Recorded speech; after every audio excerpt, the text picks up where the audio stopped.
How to factory reset your PS5. Hi everyone, welcome back to our channel. In today's video, I'll simply guide you through the steps on how you can factory reset your PS5, so make sure to watch the video till the very end.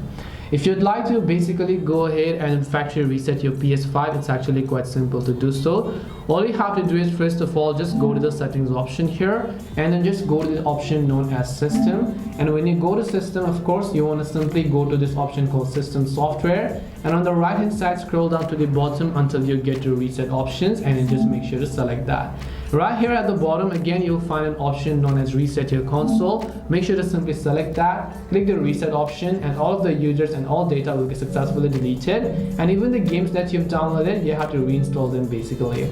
And this way you'll be able to go ahead and then basically reset your PS5 or factory erase PS5. Hope this video was very helpful. If you have got any questions, feel free to also leave them down below. Thank you very much for watching till the end of this tutorial, and see you soon in our next video.